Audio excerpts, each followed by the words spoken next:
울산에서 사랑하는 성도 여러분, 아주 오랜만에 다시 사도행전 본문으로 돌아온 것 같습니다. 여러분들 중에 만각의 은사를 받으신 분들은 언제 사도행전을 설교했었나 기억이 아주 새로울지도 모르겠습니다. 5월달에는 가정의 달이라고 또 다른 설교를 하고, 또 6월달에는 계시록 설교를 하는 바람에 오늘 다시 사도행전 본문으로 돌아왔습니다. 이전에 살펴본 저희들이 두 번의 사도행전 내용은 예루살렘을 떠나지 말라는 제목의 말씀과 또 증인의 길이라는 제목의 말씀이었습니다. 오늘은 그 다음번에 약속을 기다리는 사람들, 다락방 공동체의 이야기를 나누게 되겠습니다. 예수님의 승천을 목격한 후에 제자들은 감난산으로 돌아왔습니다. 이 예수님의 승천하신 장소에 관하여서는 누가복음서에 베다니라고 기록되어 있고, 베다니는 예루살렘으로부터 약 2.4km 떨어져 있습니다. 근데 여기서는 이제 감람원이라고 명하고 있습니다. 베다니보다는 보다도 구체적인 지명을 언급하고 있습니다.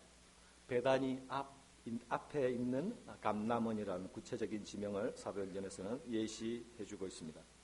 그들이 돌아온 장소는 누가의 표현에 의하면 그들이 유하는 다락방이라는 곳인데, 이곳은 제자들이 일정 기간 함께 거처하던 장소였습니다.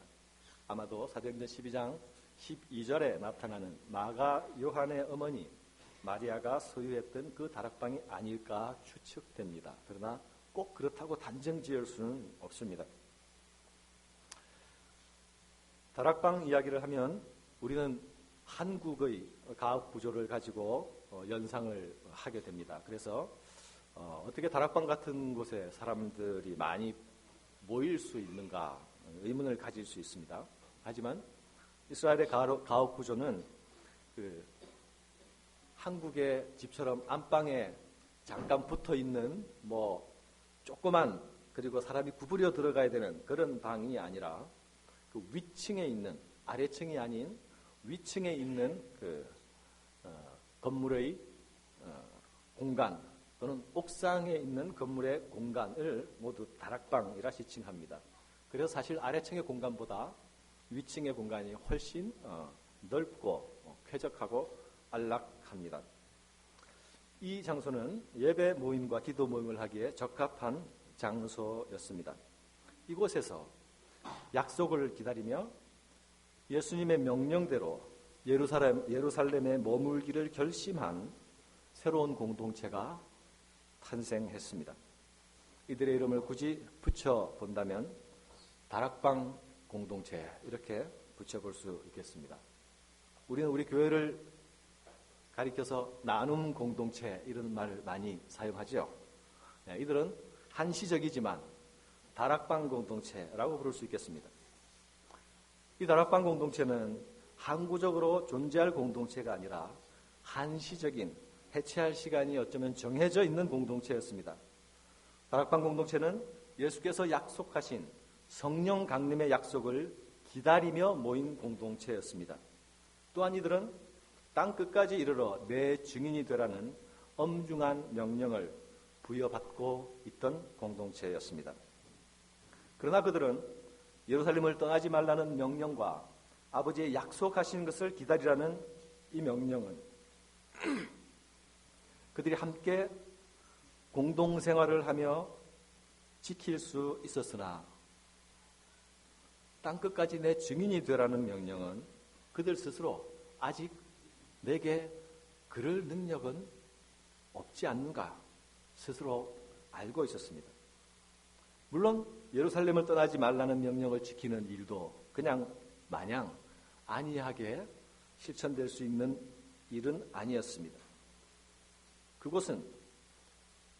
이곳에 모인 제자들이 쓰린 고통의 상처가 있는 자리였을 뿐만 아니라 예수를 못 박아 죽이고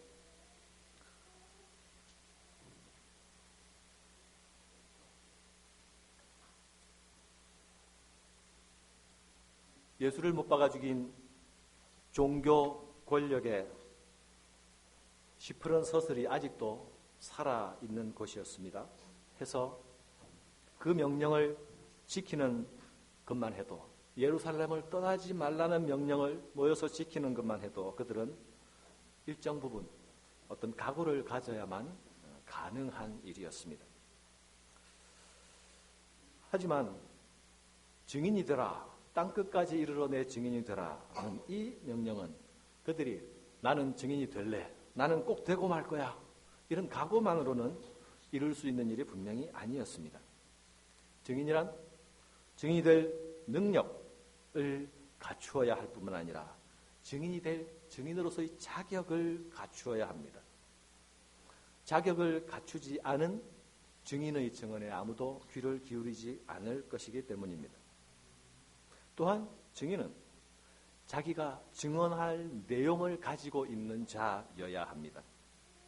그들은 이미 그 증언할 내용을 일정 부분 가지고 있다고 생각했지만, 그러나 그것으로 충분하지 않았습니다. 그래서 예수님도 지금 증인의 길로 나서라고 말씀하시지 아니하고 성령이 임하시면 너희가 권능을 받고 증인이 될 것이라고 말씀하셨습니다. 이런 부담을 가지고 있는 다락방 공동체가 그곳에서 했던 일을 누가가 기록하고 있습니다. 그것이 오로지 기도에 힘썼다라고 증언하고 있는 것입니다. 120명으로 구성된 다락방 공동체의 구성원들이 같은 장소에서 같은 마음으로 기도하기 시작했습니다. 이 기도는 최소한 일주일에서 아마 열흘쯤 계속되는 그런 집중적인 기도가 되었을 것입니다. 그들은 기도하는 가운데서 약속하신 성령이 임하시는 것을 결국 체험하게 되었습니다. 이것은 그들이 약속하신 것이 이루어질 때까지 그들이 결코 기도를 쉬지 않았다라는 것을 말해주는 것이기도 합니다. 예수님의 말씀은 너희들이 몇 날이 못되어 성령으로 세례를 받을 것이라고 말씀하셨기 때문에 그들은 그 약속하신 것이 올 때까지 지속적으로 그리고 집중적으로 기도하였던 것입니다. 이 다락방 공동체는 이들의 합심 기도를 통하여서 하나님 나라의 새로운 시대를 여는 사람들이 되었습니다.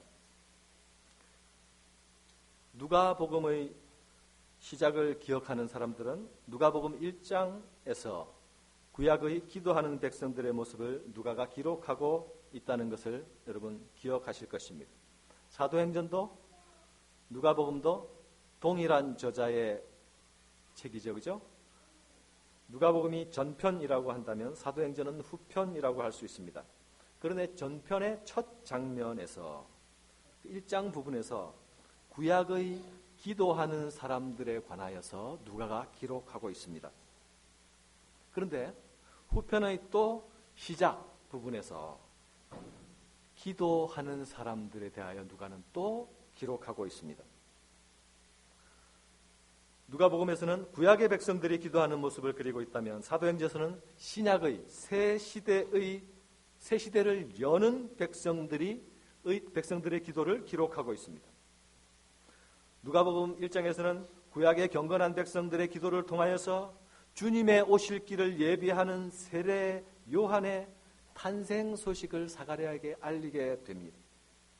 하나님께서 그렇게 일하셨습니다.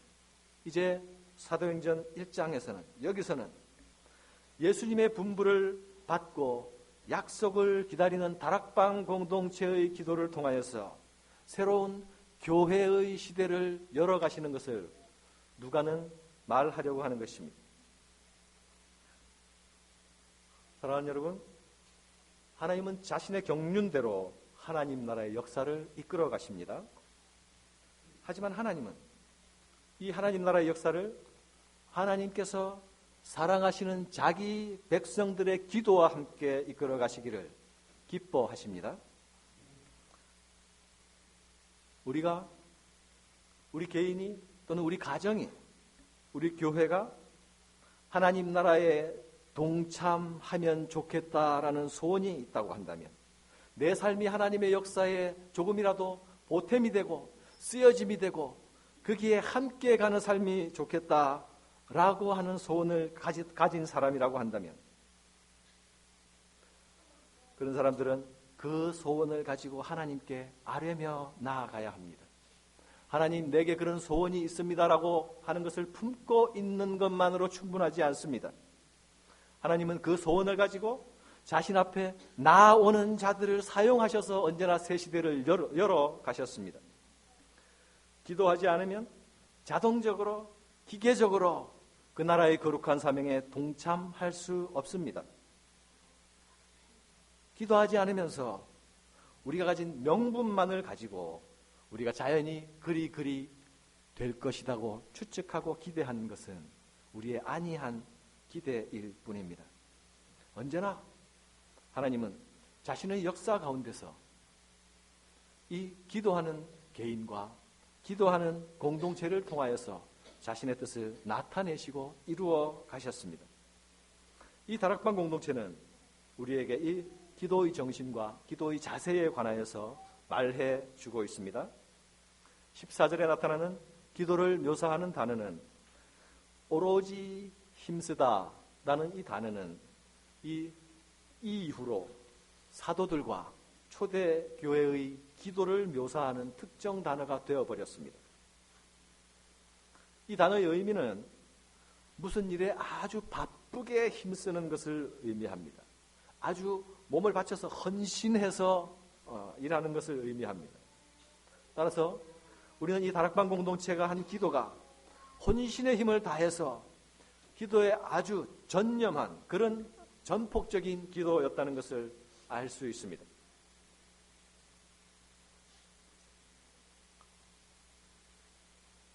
설교 시간에 조용하라고, 설교 듣기 좋으라고 에어컨을 끕니다. 그죠? 에어컨을 끄면 온도가 올라갑니다. 그리고 강단에서는 졸린 목소리가 나옵니다.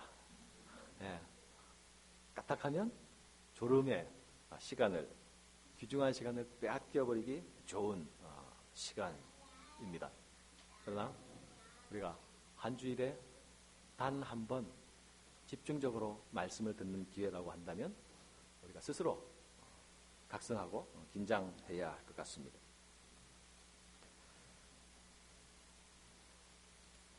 다락방 공동체가 보여준 이러한 성격의 기도는 앞으로 탄생하게 될 초대교회의 기도의 방향을 결정하는 초석이 됩니다.